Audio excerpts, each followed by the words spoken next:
নমস্কার, welcome to my channel Akash computer Edward. তো আজকে আমরা বেসিক কম্পিউটার কোর্সের শিখব পর্ব ৫ মানে ৫ নম্বর পর্বটা শিখব।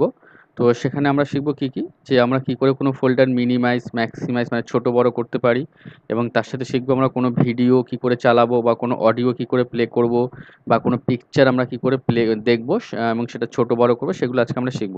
তো চলো ক্লাস শুরু করা যাক। তো ফার্স্ট আমরা দেখব মিনিমাইজ এবং ম্যাক্সিমাইজটা কি। সাপোজ ধরো এই যে আমাদের একটা ওয়ার্ড মাইক্রোসফট ওয়ার্ড আমরা খুললাম, ঠিক আছে? আচ্ছা, এবার দেখো এটা আমরা বড় করে দিলাম। এই ওপরে তো ছোট্ট একটা মাইনাস চিহ্ন সাইন আছে, তো এটা হচ্ছে বলা মিনিমাইজ। যখন আমরা কার্সারটা এখানে নিয়ে যাবো তখন মিনিমাইজ লেখা উঠছে অলরেডি, ঠিক আছে? তো এটা যদি মিনিমাইজ হচ্ছে, এটা যদি আমরা প্রেস করি, ক্লিক করি, তাহলে আমরা যে কাজটা করছি সেটা মিনিমাইজ হয়ে যাবে, ঠিক আছে? বাট কাজটা কিন্তু ক্লোজ হয়নি। আবার তো সে কাজটা আমাদের টাস্ক বারে আছে, তো আমরা এই মাইক্রোসফট ওয়ার্ডেরটা আবার যদি লেফট ক্লিক করি কাজটা আমাদের ওপেন হয়ে যাবে, ঠিক আছে? তার পাশেটা হচ্ছে ম্যাক্সিমাইজ। ম্যাক্সিমাইজ মানে আমার এই যে ফাইলটা আমি কাজ করছি এটা সাইজটা ছোট হয়ে যাবে। দেখো এটা ক্লিক করছি, ছোট হয়ে গেল। তো আমরা এটা সাইডে রেখে আমরা আরেকটা মাইক্রোসফট ওয়ার্ড এক্সেল আমরা খুলতে পারি, মানে দুটো কাজ আমরা একসাথে দেখতে পাশাপাশি রেখে দেখতে পারি। তো এটা হলো ম্যাক্সিমাইজের কাজ। আরেকবার দেখে নাও, যদি আমরা এটা প্রেস করি এটা ফাইলটা বড় হয়ে যাচ্ছে, এটা হলো ম্যাক্সিমাইজ। আর মিনিমাইজ হচ্ছে পাশেরটা, এটা মিনিমাইজ করলে পুরো ফাইলটা আমাদের মিনিমাইজ হয়ে গেল। তো এটাকে আমরা মিনিমাইজ রেখে আমরা আরেকটা ফাইল একসঙ্গে কাজ করতে পারি, ঠিক আছে? এটা হলো মিনিমাইজ, এটা হলো ম্যাক্সিমাইজ। আচ্ছা, এবার ধরো পুরো ফাইলটা আমরা ক্রস করে দেবো, তাহলে এই ডান দিকে দেখো একটা ক্রস চিহ্ন রয়েছে, গুণ চিহ্ন। এটা আমরা যদি ক্লিক করি তাহলে পুরো ফাইলটা ক্লোজ হয়ে যাবে। এটা মিনিমাইজও হলো না, ম্যাক্সিমাইজও হলো না, পুরোটা ক্লোজ হয়ে গেছে।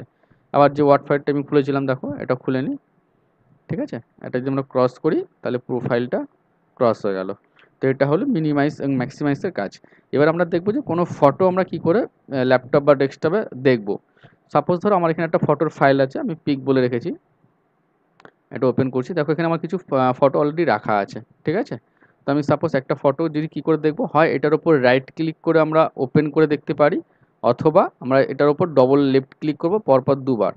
দেখো আমি লেফট ক্লিক করলাম, তো ফটোটা আমার এইভাবে আসবে, একটু সময় লাগছে, এটা আসলো, ঠিক আছে? এবার ফটোটা আমার এখানে ছোট দেখতে লাগছে, তো তার জন্য নিচে দেখো এখানে প্লাস রয়েছে, এখানে মাইনাস রয়েছে। যদি আমি এটা জুম করি, প্লাস করি, তাহলে ফটোটা আস্তে আস্তে বড় হবে, দেখতে পাচ্ছ? যদি আমি মাইনাস করি তাহলে ফটোটা আস্তে আস্তে ছোট হচ্ছে, ঠিক আছে? এবার ধরো সাপোজ আমি ফটোটা একবারে বড় করব, তাহলে দেখো পাশে আমার এখানে রয়েছে প্লাসের পাশে আমার বড় ইরো রয়েছে, জুম করার জন্য আমি একবার যদি ক্লিক করি এটা ফটোটা আমার একবারে বড় হয়ে গেল, মানে আমাকে প্লাস চিহ্নটা প্রেস করতে হচ্ছে না। আবার যদি আমি এটা করি তাহলে এখানে আসতে হবে, তখন আমাকে মাইনাস চিহ্ন প্রেস করে ছোট করতে হবে, দেখো।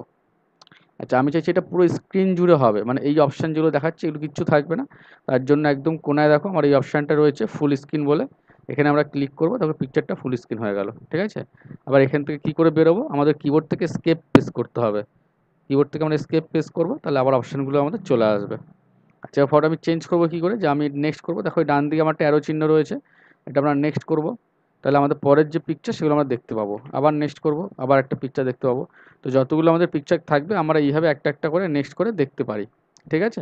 আচ্ছা, যদি আমার এখান থেকে কোনো পিকচার ডিলিট করা হয় তাহলে আমি দেখো ওপরে ডিলিট অপশান রয়েছে, আমরা এখান থেকেও ফটোটা ডিলিট করতে পারি। দেখো এখানে ডিলিট অপশান রয়েছে, তোমরা এটা ডিলিট করতে পারো, ঠিক আছে?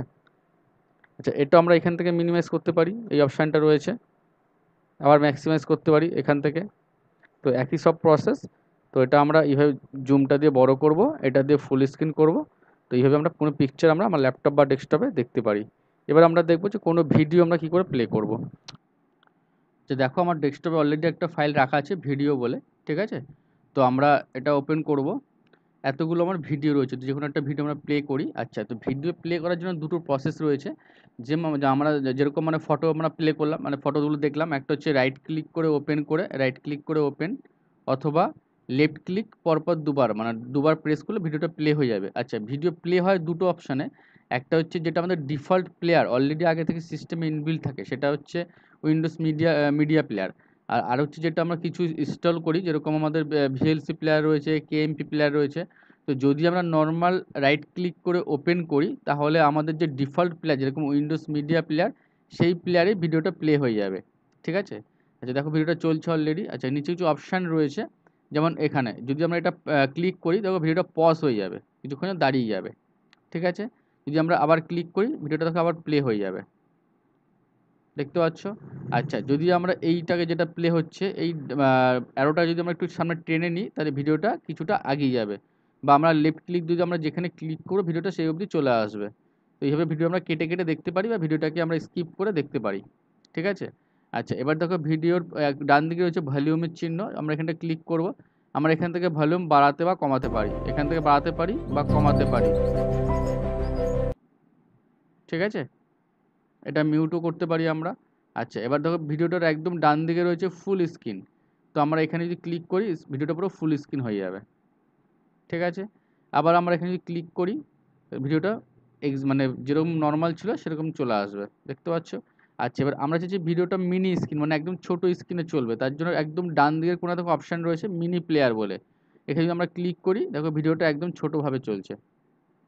মিনি মিনি প্লেয়ার আর কি, ছোটো স্ক্রিন। এবার যদি আমরা এটাকে আবার ক্লিক করি ফুল স্ক্রিনে তাহলে কী হবে, এক্সিট মিনি প্লেয়ার মানে হচ্ছে এটা আবার আমাদের নর্মাল যেরকম ছিল সেরকম হয়ে যাবে। দেখো ক্লিক করছি। ঠিক আছে? তো এইভাবে আমরা কোনো ভিডিও প্লে করতে পারি। আচ্ছা, এবার আমরা দেখব অন্য প্লেয়ারে কী করে চালানো। এটা তো ডিফল্টই নিয়ে নিচ্ছে। এবার যদি আমরা এই ভিডিওটাকে যদি অন্য প্লেয়ারে চালাতে চাই তাহলে আমাদের অপশান হচ্ছে এটার উপর আমরা রাইট ক্লিক করব। করে দেখো একদম নিচে রয়েছে ওপেন উইথ বলে। ঠিক আছে? এখানে আমাদের এতগুলো অপশান আছে, VLC player, media player, Windows media player. তো আমাদের যেটা ইচ্ছা আমরা সেটা প্লে করতে পারি। যেমন ধরো আমরা ভিএলসি মিডিয়া প্লেয়ারে প্লে করব, এটা ক্লিক করলাম। দেখো এতে প্লে হয়ে গেছে। ঠিক আছে? তো এইটাও সেম একই প্রসেস। আমাদের এখানে ভলিউম রয়েছে, এই যে আমরা এখান থেকে ভলিউম আপ ডাউন করতে পারি। এবং এই কোণায় দেখো প্লে অ্যান্ড পজ অপশান রয়েছে, আমরা এখানে ক্লিক করি দেখো ভিডিওটা পজ হয়ে গেছে। আবার যদি আমরা এটা ক্লিক করি ভিডিওটা প্লে হবে। সেম আগের মতো আমরা এই ভিডিও স্কিপ করতে পারি, যেখানে আমরা ক্লিক করে ভিডিওটা সেই অবধি স্কিপ করে চলে যাবে। ঠিক আছে? তো এইভাবে আমরা কোনো ভিডিও প্লে করতে পারি। আচ্ছা, এবার ধরো আমাদের এতগুলো ভিডিও রয়েছে, তো আমরা চাইছি সবকটা ভিডিও মানে আমাদের কি হয়, একটা শেষ হয়ে গেলে আরেকটা আমাদের সিলেক্ট করে সেই প্লেয়ারে প্লে করতে হয়। তো আমরা চাইছি সবকটা ভিডিও আমাদের একসঙ্গে চলবে। তার জন্য আমরা কি করব, সবকটা ভিডিও লেফট ক্লিক দিয়ে টেনে আমরা সিলেক্ট করতে পারি, অথবা কিবোর্ড থেকে কন্ট্রোল এ যদি আমরা প্রেস করি সিলেক্ট হয়ে গেল। ঠিক আছে? এবার আমরা দেখো এটার উপর রাইট ক্লিক করব, করে যদি আমরা ওপেন করি তাহলে আমাদের সবকটা ভিডিও কী হবে, একসঙ্গে চলবে। মানে আমাকে আর নেক্সট নেক্সট করতে হবে না যে একটা ভিডিও শেষ হলে আরেকটা ভিডিও প্লে, সেরকম করতে হবে না। আমার টোটাল একটা ভিডিও শেষ হবে আরেকটা ভিডিও অটোমেটিক প্লে হয়ে যাবে। দেখো আমরা নেক্সট করছি। ঠিক আছে? তো আমরা এইভাবে এক একটা ভিডিও স্কিপ করে যেতে পারি, দেখতে পারি। ওকে। আচ্ছা, এবার আমরা চাইছি যে আমাদের যে ভিডিওটা চলছে আমাদের পার্টিকুলার কোনো একটা প্লেয়ারে চলবে, যেটা এখন যেমন উইন্ডোজ মিডিয়া প্লেয়ারে চলছে। তো আমরা চাইছি ভিএলসি মিডিয়া প্লেয়ার বা অন্য কোনো মিডিয়া প্লেয়ারে চলবে। তো তার জন্য আমাদের কী করতে হবে না, ওটা চেঞ্জ হবে না যে একটা প্লেয়ারেই কন্টিনিউ ভিডিওগুলো প্লে হবে। তো তার জন্য আমরা কী করব, যে কোনো একটা ভিডিও ধরো সিলেক্ট করলাম, করে রাইট ক্লিক করব। আবার একই প্রসেস ওপেন উইথে যাব। ওপেন উইথে গিয়ে দেখো একদম নিচের দিকে রয়েছে চুজ অ্যানাদার অ্যাপ, আমরা এটা সিলেক্ট করব।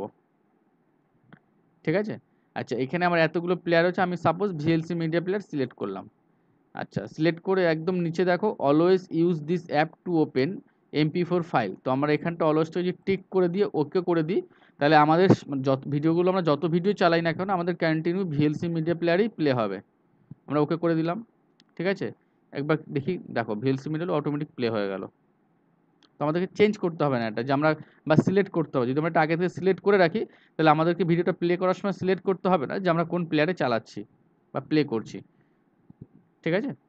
আরেকবার দেখি অপশানটা, রাইট ক্লিক করব, করে আমরা ওপেন উইথে যাব। গিয়ে একদম নিচে দেখো চুজ অ্যানাদার অ্যাপ বলে রয়েছে, এখানে আমরা সিলেক্ট করব।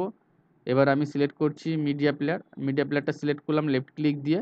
তারপর একদম নিচে চলে যাব, অলওয়েজ ইউজ দিস অ্যাপ, এটা আমরা টিক করে দেবো, করে ওকে করে দেবো। তাহলে কী হবে, আমরা যে ভিডিওটা প্লে করছি বা যে ভিডিওগুলো আমরা প্লে করব কন্টিনিউ এই একটা প্লেয়ারই চলবে। মানে আর কোনো আমাদের অপশান দেখাবে না যে অন্য প্লেয়ার আসছে, তো সেই ঝামেলাটা থাকবে না। এইভাবে আমরা সবকটা ভিডিওকে একটা প্লেয়ারে চালাতে পারি বা প্লে করতে পারি। ঠিক আছে? আশা করি তোমরা বুঝতে পেরেছো। তো আজকের জন্য এইটুকুই। ধন্যবাদ, সবাই ভালো থেকো। আর যারা ফার্স্ট টাইম আমার ভিডিও দেখছো তাদের জন্য বলবো প্লিজ তোমরা চ্যানেলটিকে অবশ্যই লাইক করো, শেয়ার করো, কমেন্ট করতে ভুলো না। এবং অবশ্যই ভালো লাগলে চ্যানেলটিকে সাবস্ক্রাইব করো, বেল আইকনটিকে অন করে রেখো, তাহলে আমরা নেক্সট যে ভিডিওগুলো আমি দেবো তোমাদের কাছে অটোমেটিক তোমরা পেয়ে যাবে। ঠিক আছে? সবাই ভালো থেকো, ধন্যবাদ।